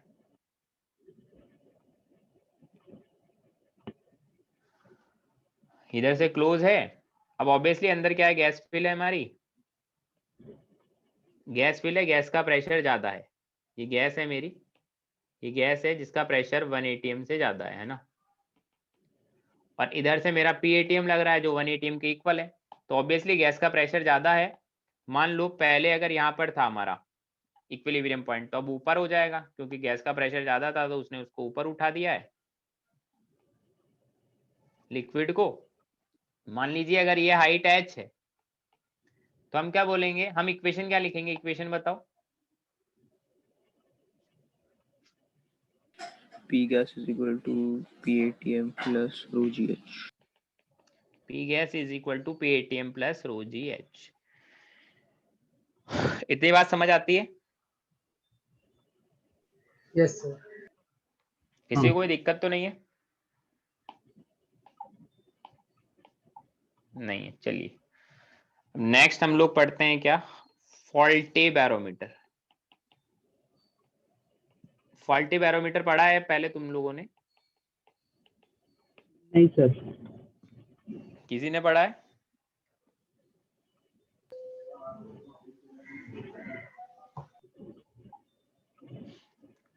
पहले तो हम देखते हैं फॉल्टी बैरोमीटर होता क्या है। फॉल्टी बैरोमीटर देखने से पहले जो हमारा आइडियल बैरोमीटर होता है ना, उसको देख लो। आइडियल बैरोमीटर ऐसा दिखता है हमारा कि भाई लिक्विड होता है, उसके ऊपर ट्यूब डाला और उसके ऊपर वैक्यूम होता है, ये मेरा आइडियल बैरोमीटर है। अब फॉल्टी बैरोमीटर पर आते हैं। फॉल्टी बैरोमीटर मतलब जो गलत रीडिंग दे, ठीक है। अब हम लोग इसमें कुछ थोड़ी सी बात लिखते हैं, हम लोग लिखते हैं एन आइडियल बैरोमीटर, म्यूट कर लो यार सभी लोग अपने को, will show correct reading only if the space above the mercury column is vacuum, है ना। But in case if some gas is trapped in the space above the mercury column, मतलब जहां पर हमने बोला था ना, जहां पर वैक्यूम है वहां पर वैक्यूम नहीं होकर कोई गैस ट्रैप हो गई, तो गैस जो वहां पर ट्रैप हो गई वो गैस क्या करेगी, Pressure Pressure exert लगाएगी। करेगा. गैस अपना खुद का एक Pressure प्रेशर exert लगाएगी। तो हम बोलते हैं above the if gas is trapped in the space above the Hg column then barometer is classified as a faulty barometer। ये उसको हम लोग क्या बोलेंगे, फॉल्टी बैरोमीटर। अब मुझे एक चीज मैं तुमसे पूछता हूँ, एक मेरा बैरोमीटर फॉल्टी है, एक मेरा बैरोमीटर आइडियल है। बैरोमीटर जो फॉल्टी उसमें ऊपर गैस है, तो जो फॉल्टी बैरोमीटर की रीडिंग आएगी वो आइडियल बैरोमीटर से ज्यादा आएगी या कम आएगी? कम आएगी. ज्यादा आएगी। कम आएगी। ज्यादा आएगी। अच्छा, कितने लोग बोल रहे हैं ज्यादा आएगी? वो क्यों बोल रहे हैं ज्यादा आएगी? सर क्योंकि गैस का प्रेशर जो है वो और ऐड हो जाएगा, पहले तो वैक्यूम था। बैरोमीटर का अगर रीडिंग उसमें हम लोग गैस- हाइट को देखकर मेजर करते हैं, जितना हाइट आ रहा है वही बैरोमीटर का रीडिंग होता है, ठीक है। बैरोमीटर का रीडिंग हम लोग हाइट से मेजर करते हैं, कितना हाइट आया वो बैरोमीटर का रीडिंग है। देखो रीडिंग लेस आएगा, वो क्यों आएगा मैं बताता हूँ। हम बोल रहे हैं the reading of such barometer will be less than ideal barometer। Ideal barometer से इसका रीडिंग कम आएगा। क्यों आएगा उसको हम लोग वापस डायग्राम से देखते हैं। मैंने बनाया एक फॉल्टी बैरोमीटर है ना, बैरोमीटर था ऐसा बना रहे हैं ना,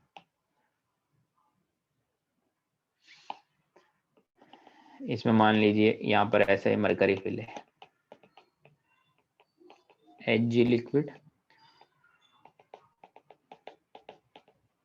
ऊपर ये H हाइट तक चला गया है ना, और यहाँ पर क्या है,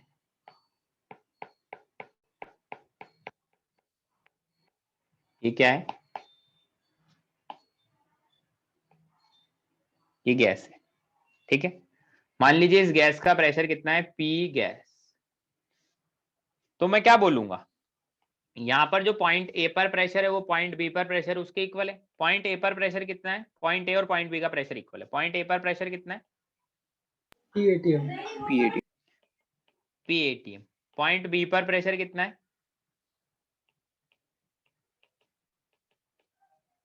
ρgh प्लस पी गैस का प्रेशर, ऐसा ही। Yes, sir. तो PATM is equal to ρgh plus P gas. तो हमारा हाइट तुम यहां से देखो ना, हाइट जितना आना चाहिए उससे कम आया है ना, क्योंकि उस हाइट के प्रेशर को, जितना हाइट कम आया है उस हाइट के प्रेशर को किसने बैलेंस कर दिया है, गैस ने। गैस के गैस। प्रेशर ने बैलेंस कर दिया है। ठीक है, तो ये बात समझ आती है या नहीं, बोलो। Yes, sir. फॉल्टी बैरोमीटर में रीडिंग जितनी आनी चाहिए उससे कम आएगी। ठीक है, अब हमको है ना, कभी कभी क्या होता है क्वेश्चन के अंदर कुछ और चीजें दे देते हैं ना, उसको मैं बता ही देता हूँ यार, मुझे लग रहा है नहीं बताऊं बट बता देते हैं, क्योंकि नहीं बताएंगे तो फिर इतना जो मेहनत किया मैंने वो बेकार हो जाएगा। अलग अलग केस में तुम्हें पढ़ाता हूँ कि ये केसेस क्वेश्चन में हमारे यूजफुल होंगे। कैसे, जैसे मान लो हमारे को केस 1 हमारे को ऐसा दिया है ट्यूब, ठीक है, इसमें इतना मरकरी कॉलम है, ये क्या है, ये मरकरी कॉलम है, और यहाँ पर क्या भरा है, यहाँ पर गैस फिल है। ये मरकरी कॉलम है जिसका हाइट h है, यहाँ पर है P गैस,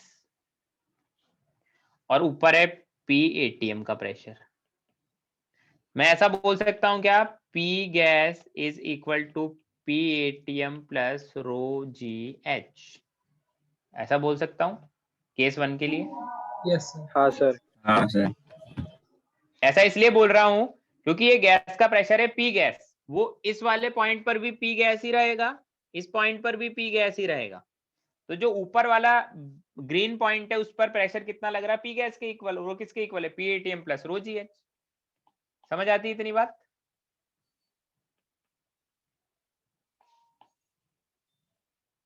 केस 2, मान लो इसको उल्टा पटक दिया है ना, ऐसा है। अब ये क्या है, ये मरकरी कॉलम ट्रैप्ड है यहाँ पर, कितने हाइट का, h हाइट का। अब ATM PATM इधर नीचे से लग रहा होगा, ऊपर यहाँ पर क्या है, प्रेशर ऑफ गैस, यहाँ पर गैस फिल है, इस पर P गैस लग रहा होगा। इक्वेशन क्या लिखूं मैं,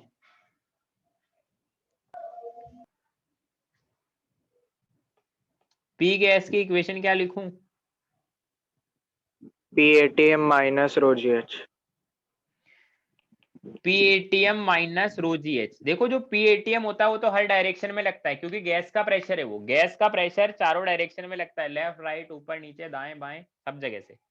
बट लिक्विड और सॉलिड का प्रेशर कहाँ लगता है, नीचे. लिक्विड और नीचे. नीचे की साइड लगता है हमेशा। लिक्विड और सॉलिड ग्रेविटी को, ग्रेविटी के अकॉर्डिंग प्रेशर लगाती है, तो यहाँ पर ρgh लगेगा ना, वो डाउनवर्ड साइड में लगेगा ρgh, तो PATM माइनस ρgh करेंगे ना। अब ऐसे मान लो केस 3, एक और केस बता देता हूं, उसमें तुम मुझे बताना क्या होगा। मान लीजिए मेरा मरकरी कॉलम कुछ ऐसा है, थोड़ा तिरछा रखा है, यहाँ पर ये गैस मरकरी कॉलम ट्रैप्ड है जिसका हाइट h है, ठीक है, यहाँ पर P गैस है। मान लीजिए इसका ये हॉरिजॉन्टल से जो एंगल है ना, ये एंगल थीटा है, और PATM तो हर डायरेक्शन में लग सकता है, तो ऐसा PATM इधर लगा दिया। बताओ P गैस कितना होगा,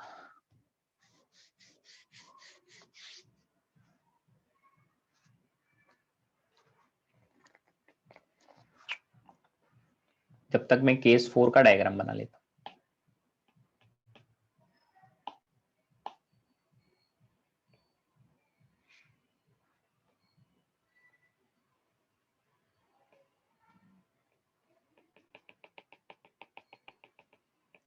अरे बोलो यार, कुछ तो बोलो। Rho P gas plus rho G H sine theta.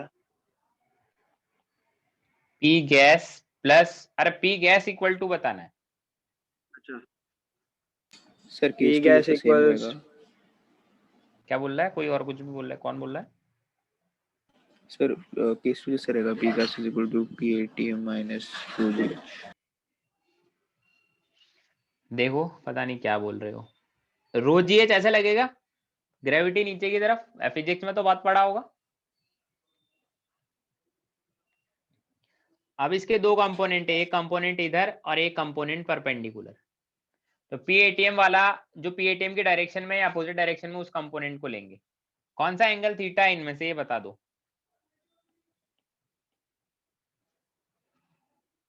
Theta कैसे निकालेंगे बताओ यार, मैथमेटिक्स लगाओ, मुझे तो आती नहीं इतनी। राइट वाला थीटा होगा। ये वाला थीटा राइट होगा, वाला ये वाला। हाँ ये थीटा है। ठीक है, तो देखो इधर वाला कंपोनेंट थीटा के, दूसरा वाला साइन थीटा हो गया। तो पी गैस यहां से कितना आ गया, P ATM minus rho G H sine theta. समझ गए? अब इसमें देखो, इधर पी एटीएम लग रहा है, उधर पी गैस है, तो पी गैस और पी एटीएम में क्या रिलेशन होगा? इक्वल है। पी गैस और पी एटीएम इक्वल है, क्यों? क्योंकि इधर तो रोजीएच बिल्कुल परपेंडिकुलर डायरेक्शन में लग रहा है, तो ऑब्वियसली यहाँ पर थीटा का वैल्यू 90 है, साइन थीटा वो 0 हो जाएगा, तो P gas equal to P ATM. Clear है? बोलो। यस हाँ सर। सर। यस चलिए सर वो पूछ अब रहा मैं था कि तुम्हें, क्या बोलते हैं। क्या बोल रहा है? सर वो पूछ रहा था परम की क्या बोलते हैं, सेकंड केस में आपने माइनस कैसे लिखा, वही पूछ रहा था आपको डाउट। माइनस कैसे लिखा? ऑब्वियसली दोनों फोर्स हाँ एक दूसरे का अपोज कर रहे हैं ना, तो ओवरऑल फोर्स क्या होगा, P ATM minus rho G H, minus ही तो होगा, हाँ सर, प्लस मेरे थोड़ी को करेंगे। समझा, वही पूछ रहा था वो। तो वो पूछ लेगा ना, तू कहाँ वकील बन रहा है? क्या हुआ परम, समझ नहीं आ रहा है क्या क्या चल रहा है? ऐसे मैं वो नहीं पूछा था, मैं बस पूछ रहा था कि केस टू जैसा रहेगा केस थ्री में, लेकिन वैसा नहीं है। क्वेश्चन लिख रहा हूं मैं। अब क्वेश्चंस करेंगे हम लोग, क्वेश्चन से ही पता चलेगा तुम्हें कितना समझ आया। क्वेश्चन करते हैं हम लोग, मुझे बताना क्या होगा। क्वेश्चन नंबर 1, क्वेश्चन क्या है? इफ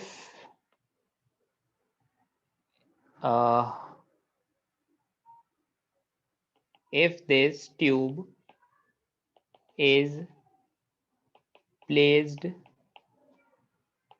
vertically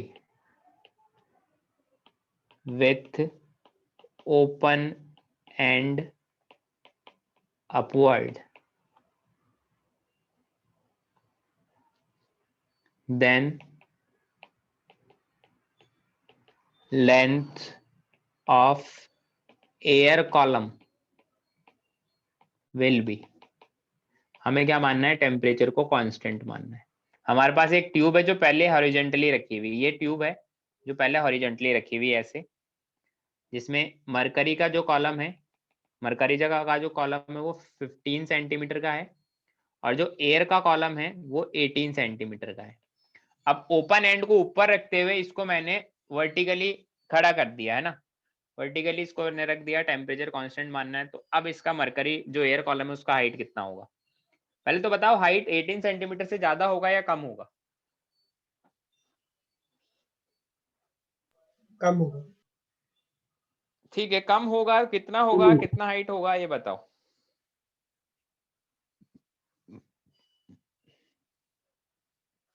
सर वो 18 सेंटीमीटर मतलब क्या है उसमें, मतलब गैस है क्या वो?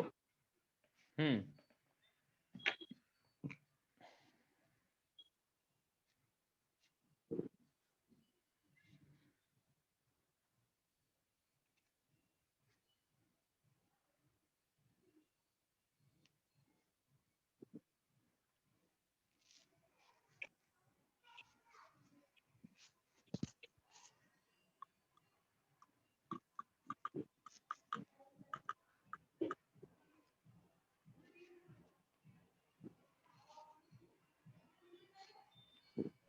सर सेम रहेगा अगर एयर है तो। अरे सेम कैसे रह सकता है? अगर तुम इसको ऊपर करोगे तो मरकरी कॉलम अपने वेट की वजह से थोड़ा तो नीचे आएगा, गैस को थोड़ा तो प्रेशर डालेगा। सेम सर रहने का तो लेकिन कोई दोनों चांस ही साइड पे नहीं। एयर है ना। अरे भाई लेकिन फर्स्ट केस में मर्क्यूरी का रो जीएच काउंट नहीं हो रहा है ना, सेकंड में वो काउंट होगा। मतलब जिसने बोला दोनों साइड एयर है, मैं उसको एक चीज बताता हूँ, है ना। हवा में कोई चीज है तेरे पास, मान ले तेरा पेन है, तेरे पास पेन है, एक हवा में रख रखा है तूने, उसको पकड़ भी रखा है, बट उसके चारों तरफ एयर ही है। तो पेन को तू हाथ से छोड़ देगा तो क्या पेन नीचे नहीं गिरेगा? क्योंकि उसके तो चारों तरफ एयर ही है, बैलेंस कर लेगा। ऐसा होता है क्या? ग्रेविटी का भी तो नहीं कुछ सर। अट्रैक्शन लग रहा है, पेन तो नीचे गिरेगा। हाँ। तो ऐसे मरकरी कॉलम भी नीचे जाएगा।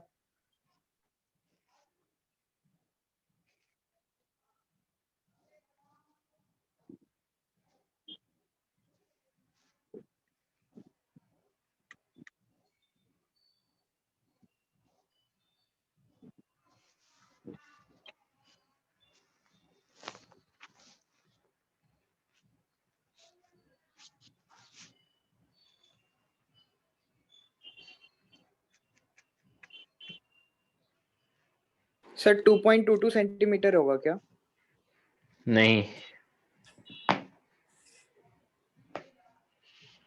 करो करो करो, टाइम है तेरे पास पूरा।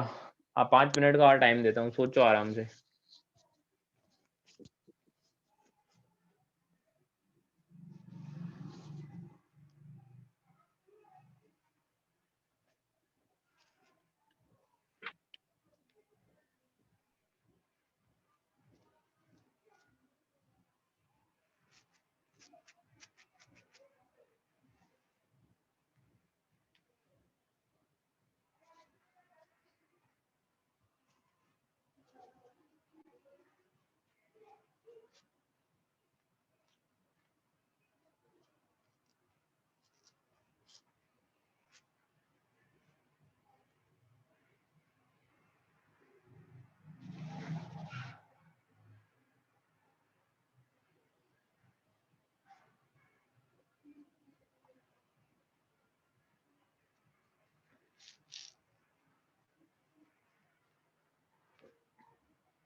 नहीं हो रहा क्या? देखो मैं फंडा तुम्हें बता देता हूँ। फंडा क्या है? पहले एक चीज तो क्या है, टेम्परेचर क्या है, कांस्टेंट है। ठीक है, इतनी बात समझ आती है। Yes sir. क्वेश्चन करने का तरीका समझ लो।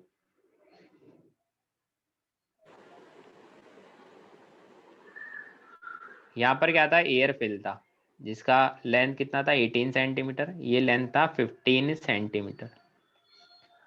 अब सर ये अबाउट इनिशियल, 16 आता है क्या? नहीं, इनिशियल पोजीशन इसका ये था, फाइनल पोजीशन हमने इसको ऐसा कर दिया।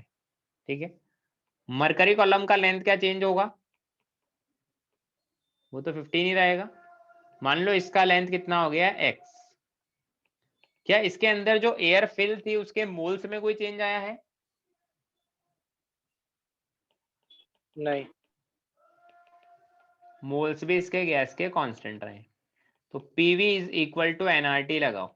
Moles constant, R constant, temperature constant, मतलब P1 V1 equal to P2 V2। बोल सकता हूं ऐसा? हाँ सर।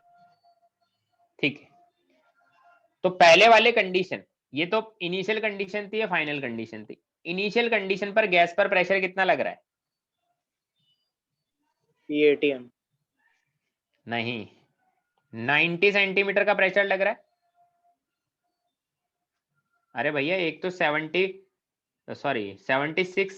75 ही मान लो ना, एक चीज और अज्यूम कर लो, 1 ATM is equal to 75 centimetre of Hg। 75 centimetre का प्रेशर लग रहा है एक तो, मैं क्या लिख रहा हूँ यार, एक तो 75 सेंटीमीटर का प्रेशर लग रहा है, बस वही लग रहा है। 15 सेंटीमीटर का प्रेशर तो लग नहीं पा रहा। वॉल्यूम को क्या लिख सकते हैं? वॉल्यूम को मैं बोल देता हूँ, इसका क्रॉस सेक्शन एरिया A है और इसका लेंथ कितना था, 18 P2। फाइनल कंडीशन पर गैस पर प्रेशर कितना लग रहा है? PATM प्लस रो GH 75। 75 75 सेंटीमीटर का प्रेशर प्लस 15 सेंटीमीटर का pressure into cross section area अभी भी यही है, हाइट x है जो हमें निकालना है। तो ये क्या होगा 75 into 18 is equal to 90 into X. यहाँ से x का वैल्यू कितना आता है 15 सेंटीमीटर।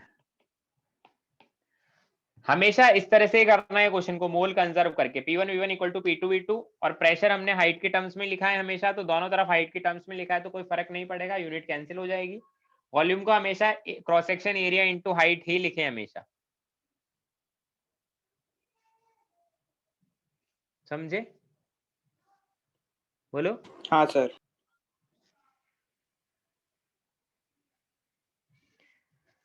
चलिए एक क्वेश्चन और लिखता हूँ यार, एक क्वेश्चन एक तो समझ में नहीं आ रहे मेरे पास जो लिखे हैं, राइटिंग बड़ी बेकार है बच्चे की।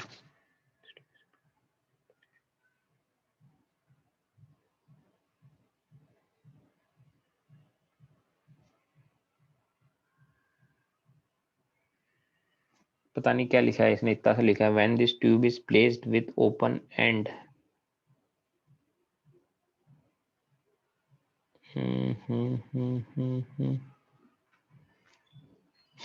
चलो ऐसा ही लिख देता हूँ ना।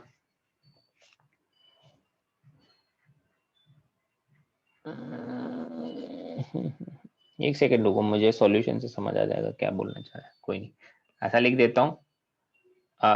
When this tube is placed open and upward, then height of gas column will be, ठीक है। और अज्यूम क्या करना है 1 ATM is equal to 75 centimetre of Hg मानना है और टेम्परेचर को कांस्टेंट मानना है। अगर ऐसे दिया भी नहीं हो टेम्परेचर के बारे में तो भी हम लोग कांस्टेंट ही मानते हैं, ठीक है। हमने क्या लिखा है व्हेन दिस ट्यूब, है ना। अब ट्यूब कैसा है, ट्यूब का जो इनिशियल डायग्राम है वो दे रखा है। इनिशियली ट्यूब ऐसा दिखता है,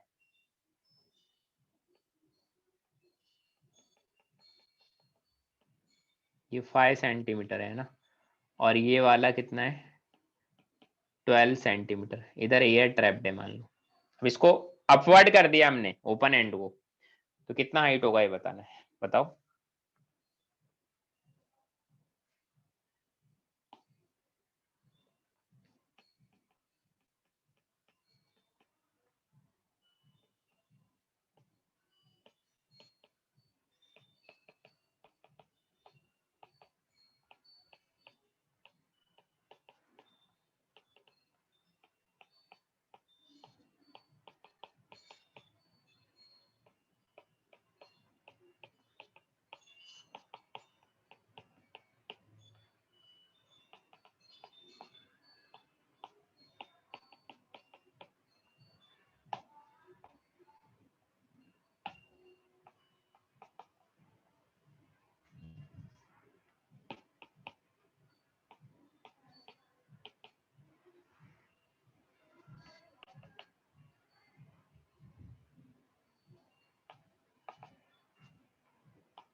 हो गया क्या पहले वाला? Sir 10.5 centimetre. अभी वाला तुम समझ गए हो क्या है तुम्हारे क्वेश्चन करने की ट्रिक। देखो ये इनिशियल ऐसा है, अब बाद में इसको कैसा कर दिया, इसको घुमा के ऊपर ले आए, तो ऑब्वियसली हाइट कम ही होगी। क्यों? क्योंकि मरकरी कॉलम अपना कुछ प्रेशर डालेगा 5 सेंटीमीटर का, तो इसमें भी देखो क्या करो, P1 V1 is equal to P2 V2 कर दो, P1 V1 is equal to P2 V2। पहले गैस पर कितना प्रेशर लग रहा था? 75 माइनस 5, अपोज कर रहा है ना, ये तो माइनस करेंगे, into cross section area A into length 12 is equal to, अब प्रेशर कितना है गैस पर, अब जो एयर है उस पर प्रेशर कितना है, उसका प्रेशर है अब 75 plus 5 into cross section area A into length x, तो यहाँ से x को निकालोगे तो 10.5 सेंटीमीटर आएगा। किसी को डाउट है कोई? बोलो। सर वो 75 माइनस 5, क्या हुआ? 75 माइनस 5 लिखा ना आपने पहले वाला प्रेशर, हाँ हाँ, वो कैसे लिखा? 75 सेंटीमीटर इधर गैस का प्रेशर होगा, एटमॉस्फेरिक प्रेशर, और ये 5 सेंटीमीटर डाउन टू अर्थ है ना, तो 5 हाँ, सेंटीमीटर ठीक का है, ठीक। प्रेशर तो नीचे अपोज कर रहा है। हाँ सर, ठीक है। ये जो हाँ, हमने ठीक। ऊपर ये जो केसेस बना के लिखे ना, ये यूजफुल है, इनका यूज क्या हो रहा है वो हमें पता होना चाहिए, वही सब कर रहे हैं हम लोग यहाँ पर। एक क्वेश्चन लिखा है मैंने, होमवर्क का क्वेश्चन है, अच्छा क्वेश्चन है, करना इसको। क्वेश्चन देखो मैं पढ़ देता हूँ। क्वेश्चन क्या है, the reading of faulty barometer is 700 mm of Hg। Faulty barometer का रीडिंग है, when actual pressure is 750 mm of Hg। The length of air column trapped in this case is 10 centimetre. ठीक है, find the actual value of atmospheric pressure when reading in 750। ये बोलता है कि जब reading 750 थी, तब एक्चुअल रीडिंग 750 थी, तब फॉल्टी बैरोमीटर 700 बता रहा था, और जब फॉल्टी बैरोमीटर 750 बताता है तो एक्चुअल रीडिंग क्या होगी ये हमें पता लगाना है। ठीक है, ऑब्वियसली इससे ज्यादा ही होगी, क्योंकि फॉल्टी बैरोमीटर हमेशा रॉन्ग रीडिंग बताता है, कम बताता है, तो कितनी होगी वो हमें बताना है। होमवर्क मैंने दे ही दिया है, तो आज की क्लास के लिए इतना ही, बाकी हम लोग नेक्स्ट क्लास में पढ़ते हैं। ठीक है सर। सर वो केस 3 वाला एक बार बताना।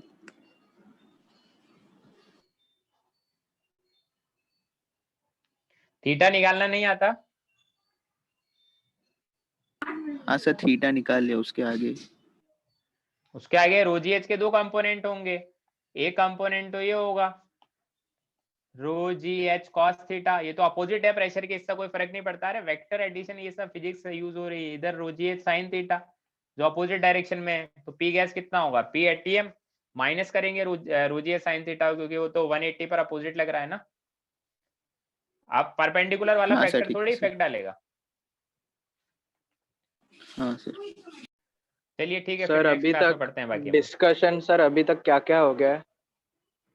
डिस्कशन देख, हमने ऑर्गेनिक नॉमेनक्लेचर पढ़ लिया था, बिन उसका डिस्कशन हो चुका है। एटॉमिक में हमने सिर्फ क्वांटम नंबर्स पढ़ा था, उसका डिस्कशन मतलब वो मैंने पढ़ाया है, डिस्कशन उसमें कोई क्वेश्चन नहीं दिए मैंने, क्लास नोट्स में ही लिए हैं बस। श्रोडिंजर इक्वेशन था वो पढ़ा है, उसका डिस्कशन हो गया। मोल का डिस्कशन कर लिया, ये चारों डिस्कशन हो गए। पीरियोडिक पढ़ा दिया बट उसका डिस्कशन नहीं हुआ है। Okay sir. ठीक है, तो नेक्स्ट लेक्चर में पीरियोडिक से डिस्कस करेंगे हम लोग।